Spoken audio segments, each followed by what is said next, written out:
Okay, so good afternoon, everybody. Should have ordered more lunches. I apologize. Okay, so today's topic is what's raging in the news now. Rabbi, Yes. In my father's yahrzeit. Oh, yes. Thank you, Yocheved. Thank you, Yocheved, for sponsoring the Lunch and Learn in honor of My father. and his full Hebrew name, Moshe ben Yaakov. Moshe ben Yaakov. So may all the Torah learning serve Le'ilei Nishmato. Okay. Okay, so first of all, thanks to Rabbi Yosef Fund, who really I drew his sources on this topic today. Okay, so technology is evolving at a very quick speed, and the issues surrounding the proper usage are also constantly changing. When it came to privacy, we had in 2013, we had Edward Snowden. Everyone ever hear of him? Yes, we Okay. His release of private data to the public forum. I believe he's still in Russia now? Yeah. If we know where he is, he's still in Russia. The current debate that's in the news today is from the December 2015 terrorist attack in San Bernardino, which killed 14 people, and the terrorists, Syed Farouk and his wife, smashed their personal phones and removed the hard drives from their computers. But they had an iPhone 5C, which was given to him by his employers. He worked for the city there in San Bernardino. So the phone is government property since he was a public employee. However, the FBI is unable to access the phone because they don't know the code. So I thought to myself, there's only 9,999 options. What's the big deal? But, I'm sorry? You get four times. Yes, or after 10 wrong passcodes are entered, right, it automatically locks. It's usually the name of their dog. Okay, this is built into the phone's operating system. Apple does issue regular updates. The FBI requested Apple issue an update for this specific phone, which would allow them to bypass the security features and thereby get the information of their contacts, of whatever else might be going on, as this might help to prevent future attacks. Who knows what else is brewing? I mean, the amount of information that we put onto our phone is truly astounding. The amount of personal information, I mean, we're talking about bank accounts, we're talking about credit cards, you're talking about all of your mail. I mean, it's health insurance, it's all there. It's all there on the phone. Therefore, the FBI sees this as very important in order to be able to access this information and to prevent any future attacks, any smoking guns that might be out there right now. Apple, as we know, has refused. Security firms support Apple's decision that this will undermine all computer security. Right? The AP had an article about this recently that the police is in New York. The police in New York they're sitting about 75, the NYPD, 75 phones which they can't get into, which contains a lot of information that could really help them in terms of their investigations, in terms of their prosecutions. So they want it opened up. Yes? Why can't the government bypass the... Well, that's the issue. The government can't get in there. It's Apple who have proprietary control over their phones, so they're the ones who can write a code, who can write a program in order to get the government in there. The question is, should they or should they not? On one hand, an argument is made that once the code is written, it's not just for that phone, it's for all the phones. And then, you have issues of criminals also being able to hack, and get into our phones and download all that information. we have a precedent that we're setting that the government can force someone to do this. Now, I mean, I'm not big on the conspiracy theories. I don't think the U.S. government is trying to get all of the information. And as a basically law-abiding citizen, fully law-abiding citizen, right? So, as a law-abiding citizen, quite honestly, personally, I'm okay with the government having a certain degree of access. I think that will protect me more than it will endanger me in any way. But you have those who have the conspiracy theory, the government's trying to get all the information, and certainly you're going to run into issues of other governments which are repressive regimes, and they're going to want to tap into the cell phones of any of the activists in these countries in order to continue with their repression. Couldn't Apple just take the phone and do it without giving any information about how they did it? Exactly. I don't know. Shalom, any ideas on that? Or any other? The FBI isn't asking for that. They're asking for the code to be written and for them to have it so that in the future they can. Why doesn't Apple offer to crack the phones and give them the information? Right, that's interesting. I mean, that's an interesting point Linda's making, right? I mean, if that, that would be, yeah. Well, So- I read one article that said, Apple says if they do that, and there's a backdoor code, and that, So the question is why create a backdoor code as opposed to, can they just break into that phone without a backdoor code? There are many phones, like you mentioned. Right. In the future, they want to be able to just whenever they want, into whatever phone they need. but it's also thought that if that code gets written by Apple proprietarily, that, some person who thinks it's a challenge could still hack that. Yeah, so that's the issue. So there's a court, there's a court date set for March 22nd. And both FBI and Tim Cook approached me and asked me not to post this on YouTube until the 23rd, so as not to not to tilt the balance unfairly. And we'll see. It depends on the code that Dov and I put together on posting our YouTube videos, and we'll have to decide. Yes. I think the government, it's in a way, if our government admitted that we are in the middle of the Third World War, then we would have been in an extreme situation, and extreme measures are appropriate for extreme situations. And then It's certainly debatable. Are we in the middle of a Third World War or not? Right? It's certainly not, I'm sure we could hear from this very room vehement arguments on both sides, which just proves my point that it's debatable. But we're going to come around to that. So I'm not here to settle any American laws as what should be done.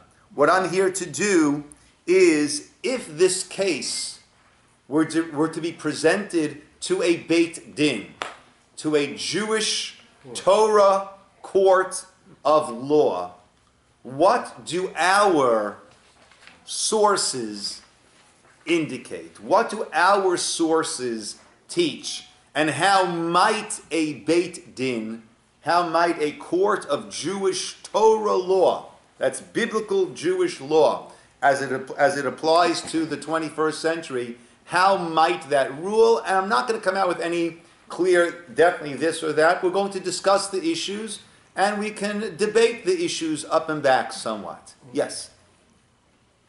Oh, yeah.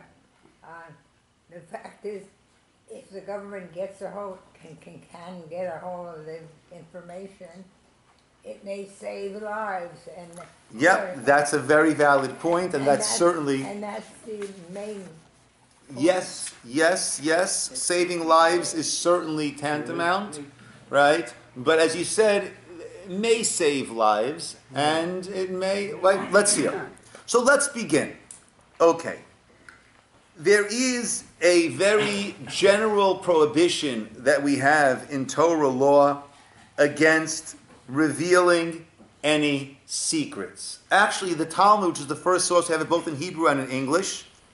Right? So actually, in Hebrew, I just have the second statement. In English, we do both the statements. And the Lord called unto Moses and spoke unto him. Right? Vayikra. Right? Next week's parsha. God called Moses and spoke to him. Why does Scripture mention the call before the speech? The Torah teaches us proper manners. A man should not address his neighbor without having first called him. Okay, this supports the view of Rabbi Chanina, who said no man shall speak to his neighbor unless he calls him first to speak to him. So there's a little bit of there's an issue of respect, that you don't just start a conversation, you address the person and then you start to speak. Here's ours. Amar Rabbi, minayin la'omer davar l'chavero. How do we know that if someone says something to his friend, shuhu b'bal yomar, the standing assumption must be that is not to be repeated, ad sheyomar lo lech amor, unless he specifically tells you, you can go and tell. But otherwise, anything that anyone tells you, it has to be supposed that this is being said in confidence, unless there is explicit license to go share that information. Where do we see that from Scripture? So the Gemara answers, Shenemar vaydaber Hashem elav el moed leimor. Hashem spoke to him from the tent of meeting, leimor, saying, right? Meaning, since God spoke to him, period. That's just, someone speaks to you, that's for your ears, not for anyone else's. Leimor, the Hebrew, to say. So God told Moshe, you can go and say. That's one I understand the Gemara. Only because God said to him, lay more, you can say. Only that gave the license to pass this information on. Otherwise, not. Rashi underlined it to the left there in the Hebrew. He takes the word lay more, which is spelled Lamed Aleph Mem Resh, to mean lo amar, meaning don't say it. Right? Someone told it to you, lo amar. The standing ground rules are, don't say it. It's meant for you and for your ears alone. Okay, so that is the general rule that we have, that unless express permission is granted, one has to assume it cannot be repeated. We have the pasuk from Vayikra, Leviticus, that's the second source over there, Vayikra 19:16. The Torah says, Lo telech rachil ba'mecha, lo ta'amod al dam re'echa, ani Hashem. Do not go around, in English says it as a gossip monger. It's such a funny word, isn't it? A gossip monger.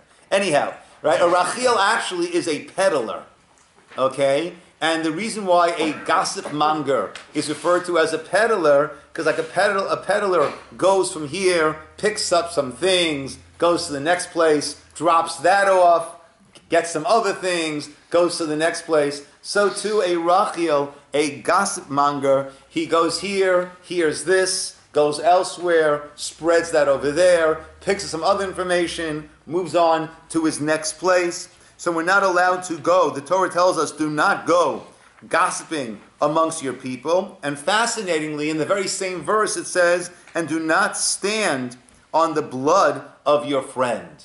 Right? Literally, we understand that to mean if someone is in danger, you must step forward. Someone tries to kill you, you defend yourself. You see someone trying to kill someone else, you can't stand by idly. You've got to enter the fray and do what you can. It's fascinating that Torah puts these two together, because very often, I just want to get settled in a little bit, because the peddling of gossip often can actually lead to blood being shed.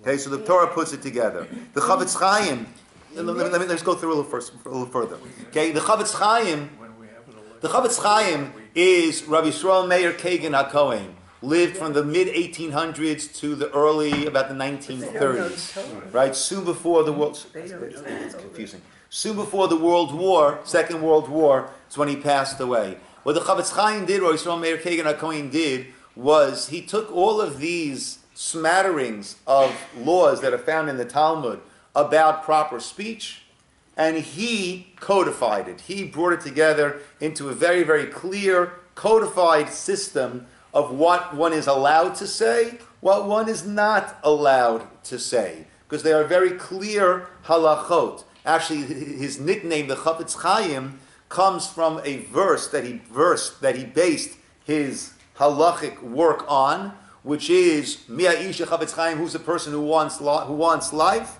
Nitzol Lashon Chamera, guard your tongue from speaking evilly. Nitzol Lashon Chamera usvatecha midaber mirma, and your lips from speaking with trickery. Right. So based on that pasuk of who wants life, he became known as the wanter of life. In Hebrew, the Chafetz Chaim. See, he writes in his laws of rechilut, in Ruvain Sipur L'Shimon Sod, if one person tells another person a secret, Asur L'Shimon L'Sapro Hala. All right, the receiver of that information is not allowed to share it. Even if there's nothing negative, there's nothing negative there. It's just sharing.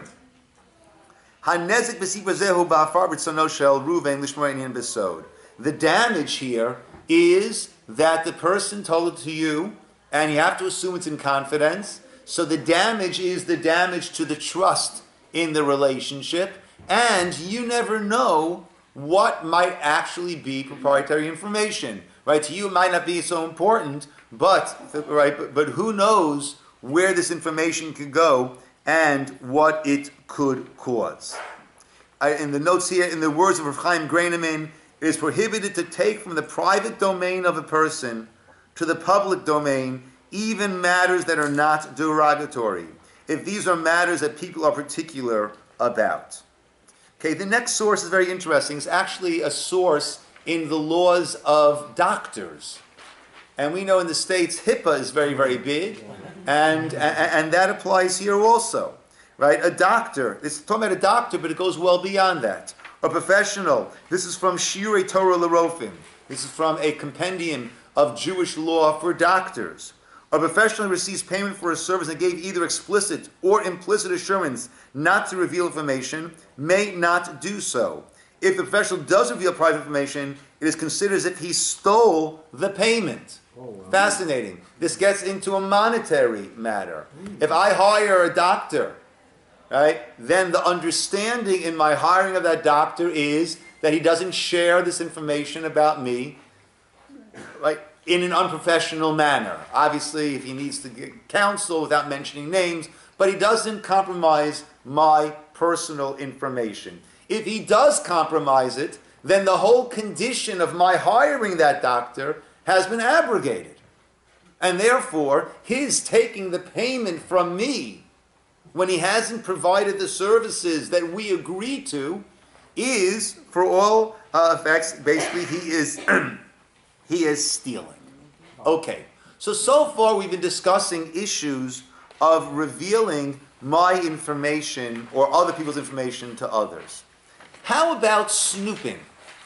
Meaning, how about if I go and try to find out, I'm not sharing with others, but there's information that you don't want shared, and I'm going to go now, and I'm going to access this information. So we know, going back hundreds and hundreds of years, we have the Cherem of Rabbeinu Gershom. Rabbeinu Gershom set up a ruling that it is absolutely forbidden for anyone to read someone else's mail. Opening up someone else's mail is considered a breach of Jewish law. Snooping to find out other people's information is absolutely prohibited. But what if the person is dead? If the person, okay, that's a valid point over here, right? It was the people who, their information, right now we're dealing with generalities, and then we're going to come to how it applies over here.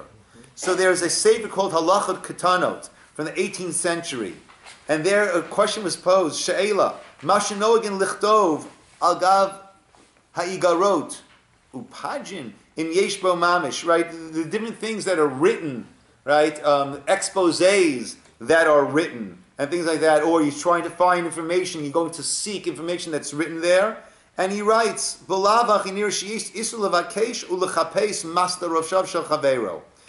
It is prohibited to go searching to find secret, private information about your friend. He takes that verse of don't go as a peddler, as a gossip monger. And he says, the Torah, it doesn't make a difference if I'm going with that gossip information to others, or if I'm bringing that gossip information to myself through my snooping, through my prying into others' private matters. Once again, it's the same thing, right? Either way, I'm a peddler. Either I'm peddling out, or I'm peddling the information in. Okay. Now, there's actually a pasuk. This is, I didn't write down what the pasuk is? I'm sorry. It's a pasuk in Devarim. Should have had it. Do you have it on your paper, where the pasuk is? I apologize. I didn't write it where it is. It says when you go out, when a camp goes out against your enemies in war, v'nishmarta mikol davar ra. You have to be on guard from any davar. Mikol davar ra. You have to be on guard from anything that is evil, that is bad. What does this include? So, Meir Simcha of the Vinsk, the Meshech Chachma, he writes as follows: Lo rachok lomar. It's not at all far to say. It's a little hard. It's very small in Hebrew. I probably and there's no English translation. Shekavanat haPasuk shelo galot mastorin shel melchama. This is a Torah prohibition against revealing secrets, strategies, codes, whatever it might be, in the war. Shelo saper orcham v'ravam l'shum ish. Not to share their plans, their strategies to anyone. And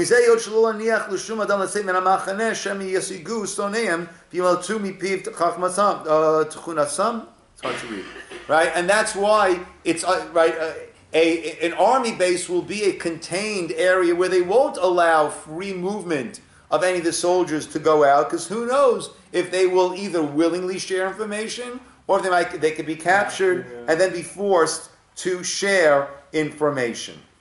So certainly, when a matter is endangering others, there we have to be super careful about that information being spread in any way. Now, the Chavetz Chaim, once again, in the book of Guarding One's Tongue, okay,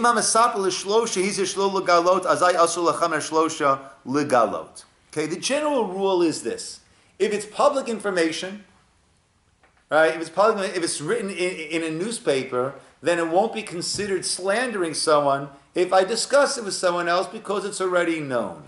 In general, the rule is that if it's said in front of 3 people, that's already considered that it's going to travel and it does not need to be contained, unless that person made it very clear that they don't want it to be revealed. Rabbi, I'm not clear. Is that the person who is giving that conversation or information and 2 other people, or is it that person and 3 other people? If it's the person who if it's private information about me, then it's if I say it to 3 other people. Okay. If it's out there in the newspaper, right, then that I'm clear on. Yeah. But it's not just correct. It's not pre-total. Correct. It's you plus 3. Correct. Okay. In Shulchan Aruch, in the code of Jewish law, in business laws, the laws of witnesses, that's a person giving testimony, there they discuss Kol Mishi Yodea Edut Lachaveiro. It's talking about, well, in regard to monetary matters. If I know information, testimony, that can help someone else, and V'ra'ui Laha'id, and I will serve as an accepted, eligible witness, V'yesh L'chaveiro To'elet Be'edato, and my friend stands to gain from my testimony, Chayav Laha'id. I have an obligation to go forward and give testimony. If I'm requested to give this testimony, whether I'm by myself, whether I'm with another witness. If I don't do that, then the Jewish court can't do anything to me. But we say the lashon, the term of the Shulchan Aruch is there are certain things that the worldly court cannot enforce, but that doesn't mean that one has fulfilled their spiritual obligation, even though, right, so the worldly court cannot incriminate me, can't do anything to me about that. However, I am going against the will of the Creator, and a person will be held responsible. One shouldn't think that if I get off in the court here, that means, even from a Beit Din, even from a Jewish court, that means that I've got carte blanche. That's not necessarily the case. So we see that one must come forward and testify if they have information that will help someone else in a monetary way. Certainly, if it will help someone else in terms of saving lives. However, in a monetary case, if the person who's going to reveal the information is going to undergo a personal loss, my testimony to help this person monetarily is going to cause me a personal loss along the way, then I don't have to reveal the information. I don't have to harm myself unless others are in danger or immediate danger. Okay, so now let's see how this might apply to our Apple FBI dispute. Will this information save others? Maybe. It's a question mark. It's a question mark, right? Right? This is something that would be very useful to investigators to really mine through all the data that's on that phone, all the contacts, and then they start. I was listening on the news, I was driving yesterday, that there was an Egyptian fellow who, I think end of February, early March, had posted on Facebook that he would gladly take a life sentence, right, for killing Donald Trump. The next day, he was visited by officers, and about 7-8 days later, actually, he was arrested, and he's being, right. So they, right, thankfully so.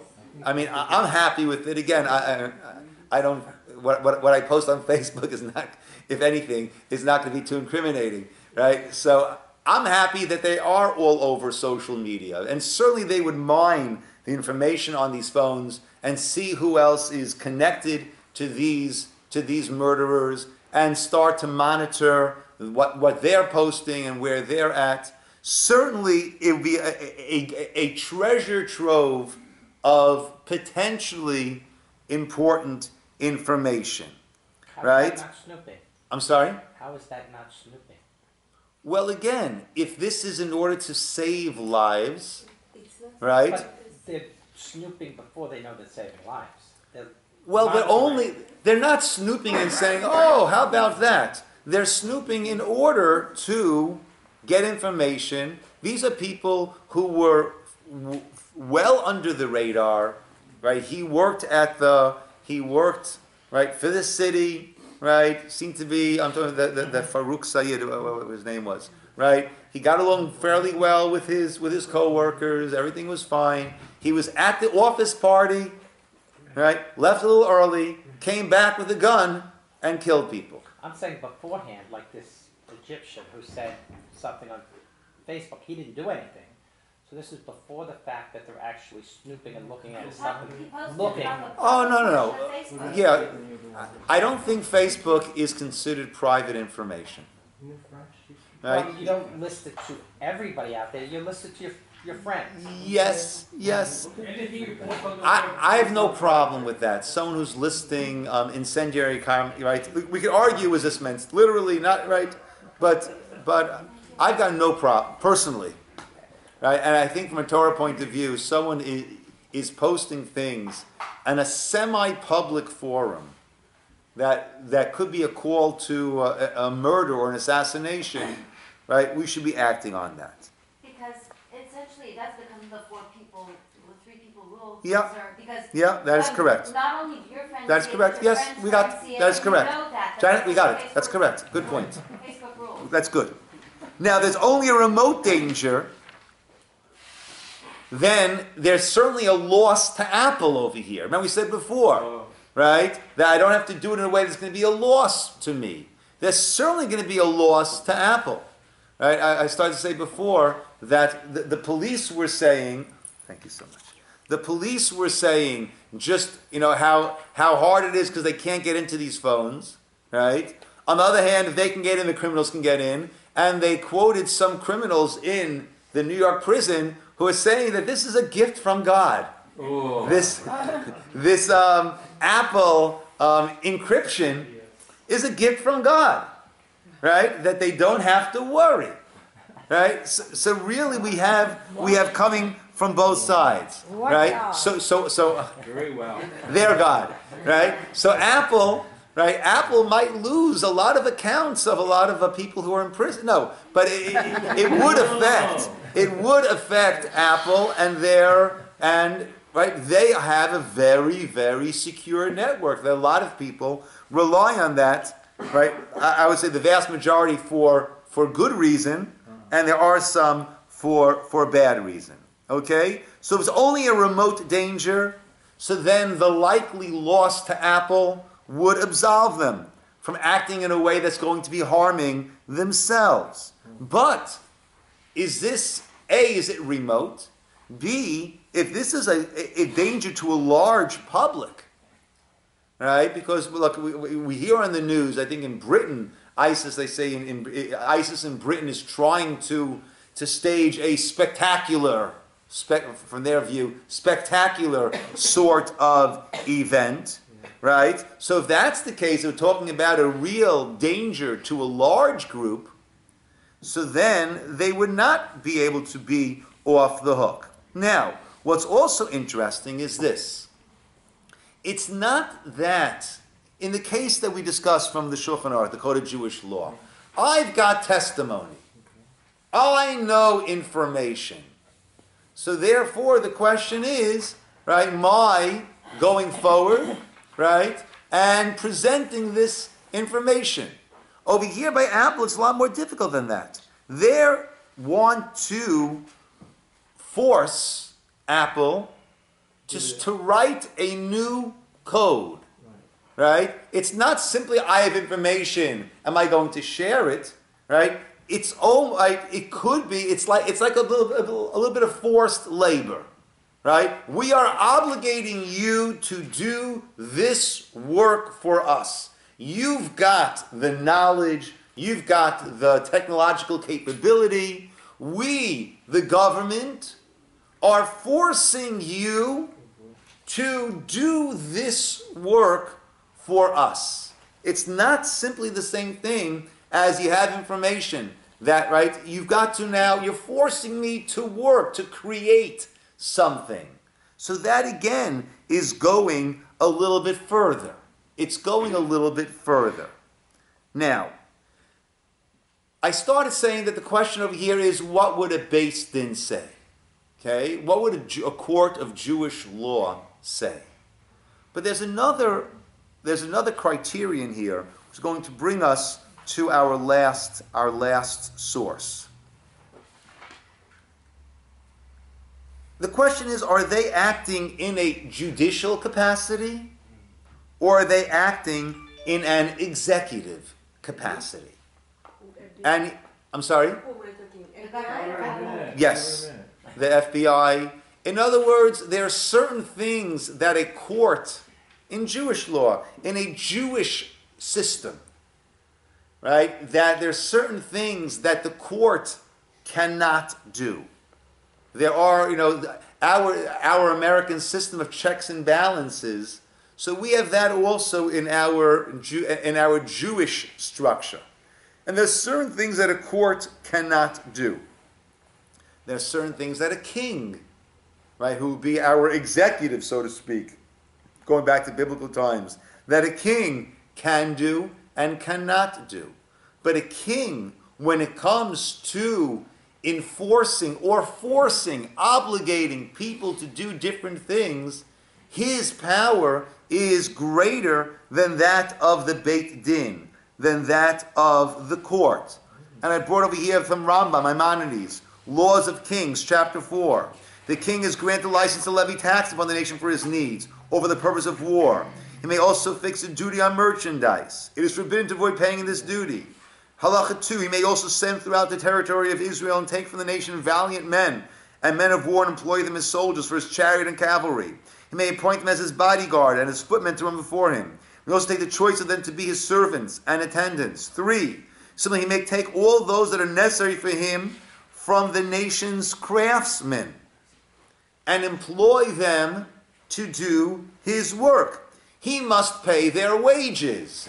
So according to this, right, they might have to, what would Apple charge for this, right? And they might have to pay Apple to do this. But a king, again, the executive branch, has powers that go beyond that and the limitations of the judicial branch. And therefore, right, you have to pay, but you can force them to do not just military duty, which we're familiar with, but you can also force them to do civil duty. He may also take the beasts, servants, and maids, he must pay their hire or their value. 5, he may force those who are fit to serve as officers, appoint them as leaders of thousands and leaders of 50s. As it states, he shall appoint them as leaders of thousands, leaders of 50s for himself. Right? All the quotes over here are interesting from the Navi, from the prophets. When Samuel, the Navi Shemuel, Samuel was about to die and the people had come to him asking for a king, right? He let them know, listen, you want a king, you'll have a king. But know what it is that you're asking for. Realize, and he goes through all of the executive privileges that a king actually has. Halacha 6, he may take fields, olive groves, vineyards for his servants when they go to war, and allow them to commandeer these places if they have no source of nurture other than them. He must pay for what is taken. This is stated, he shall take your good fields, vineyards, olive groves, and give them to his servants. So, what we really have at play over here is a confluence of many, many factors that are really not so clear. Is this a smoking gun that will save lives? Right? It could be argued from probably not to preventing the next Paris massacre. Right? We really have no idea where this information may lead to. Right? Is it going to be, right? And it could also be argued it's going to cause more harm than good. Yes, we will mine this phone, but then criminals can then access right? Eventually, these codes end up in the wrong hands. So then, as all of our information, will it lead to more deaths, or will it prevent? And again, the argument can be made going both ways. Is this something that a Beit Din could order done? A Beit Din, a Jewish court, cannot order someone, right? We can't make this person, so to speak, into our servant to do certain activity. A Melech, a king, as we see from Rambam and Maimonides, a king does have the ability to do that. How does that play out in the American system, where you have the court system and you have the executive, and where the FBI, I imagine, is under the executive? Uh-huh. Yeah.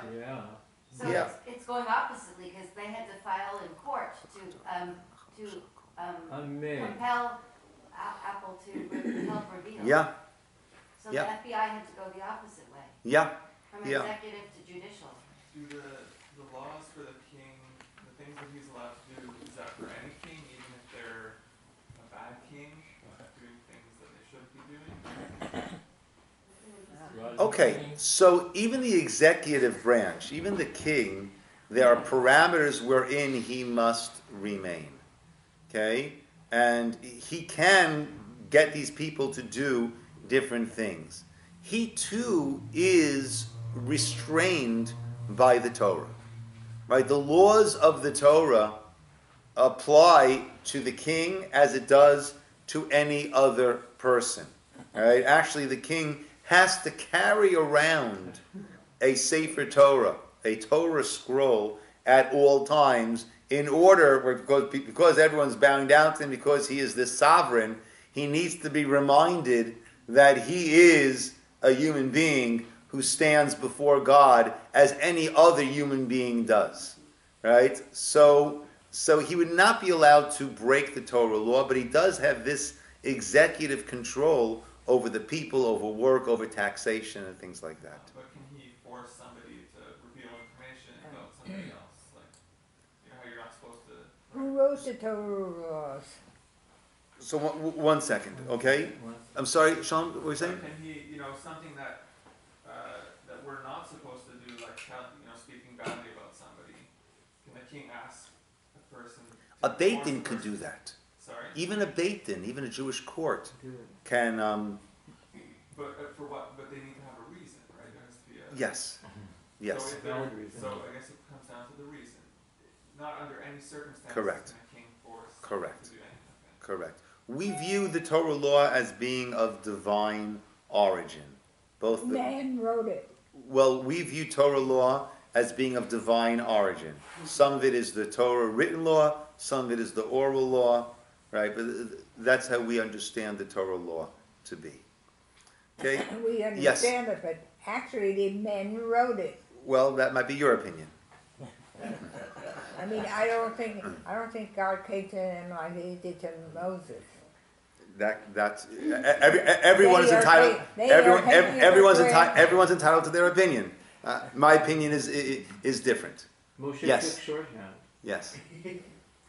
I'm a little bit perplexed because there was a scandal with the NSA a couple of years ago hacking into everybody's phones. So they have the capability. No, actually, as far as they weren't hacking into the phones. They were just following all my phone calls and communication, right? When I would speak or send messages, right? Is that correct? When I would speak or send messages, they had access to all that. They weren't hacking into my phone necessarily. And the government collectively has, if they have people that are smart enough to send us into outer space, they've got people smart enough to write an algorithm. Yeah. I don't understand. I ask the same question when it comes to the taste of the thing for the colonoscopy, but it doesn't always work. Okay. Yeah, Shalom. The FBI and the NSA are two separate entities, and they're not always very friendly with each other. So They don't share. even though the NSA might be able to hack into the phone, they're not necessarily going to help the FBI with that. Yes, David. I find Janet's argument compelling because, and the argument is knowledge of three or more people. Apple is a bit hypocritical because in China, the government has compelled them to do exactly this and they do it. So if they do it for China, why can't they do it for the United States? That's interesting. I've actually, I don't know that to be the case. I'm not disagreeing. Well, I've heard the argument that if they do this, then the Chinese governments and others, such governments, are going to also, right, where they have a large presence, actually do production in China, right? So that's going to compromise the rights of truly what we call innocent and what repressive regimes call, counter-revolutionary elements. Yeah, so I don't know. To the best of my knowledge, David, that's an argument that Apple is making, that's what they'll have to do, but they haven't written such software. And they don't want to write the software because of where that might lead to. Asian people are very obedient also, so it's maybe... They wrote the software to encrypt it. It's not very difficult to write the software which will be reversed. Yeah.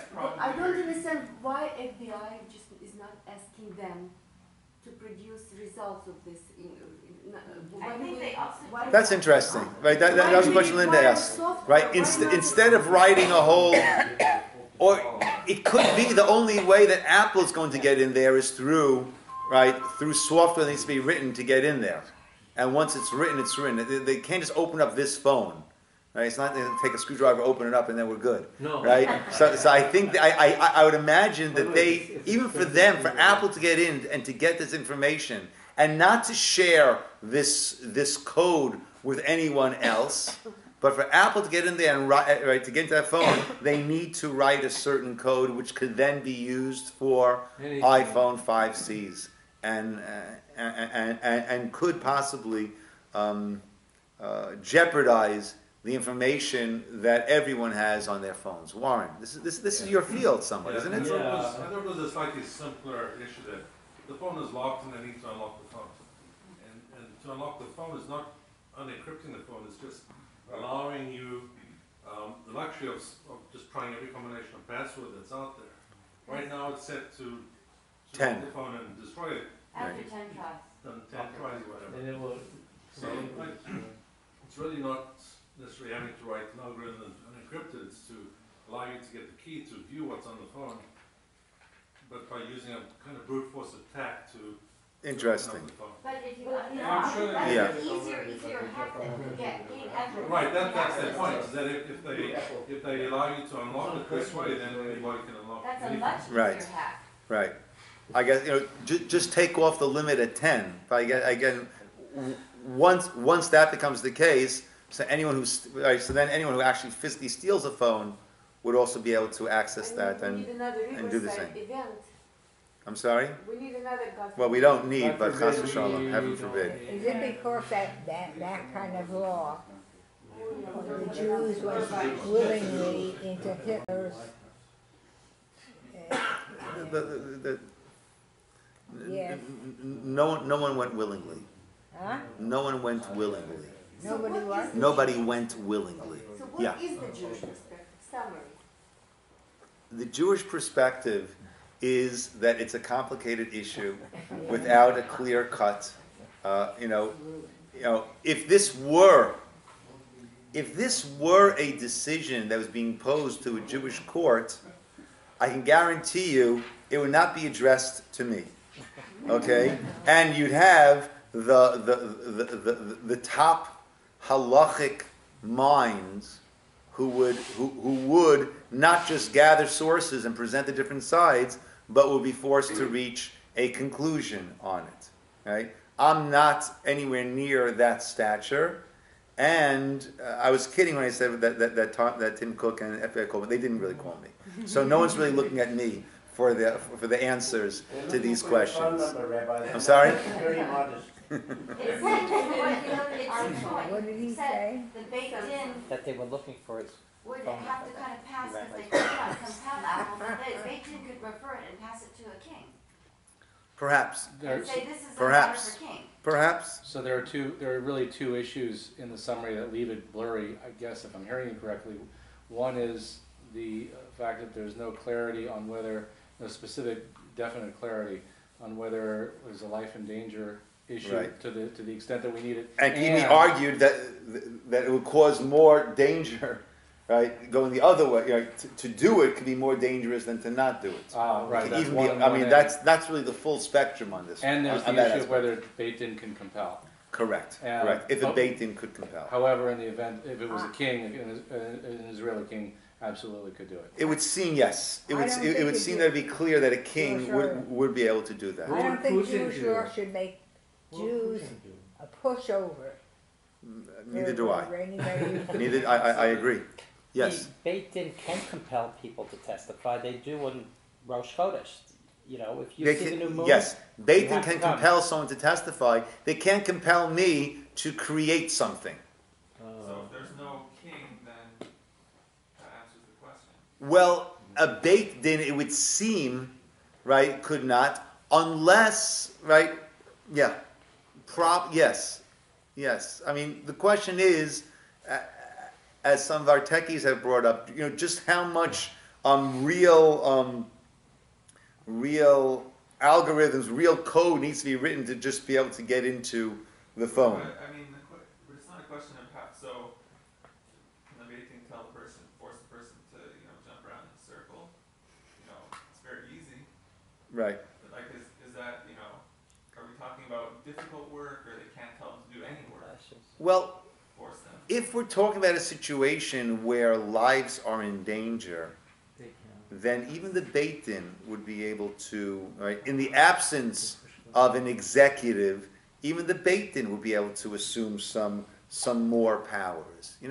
It's interesting. The Torah doesn't speak about in prison, a prison, all right? But Rambam says that court systems and Jewish court systems, right, have the supra-legal, supra-Torah sanctioned ability to make sure that the society is running in a safe, orderly fashion, right? So this might also fall into that category, even the absence of. Right? You're right, Shalom, that it's not dependent on how difficult it is, but desperate times does allow for more desperate measures.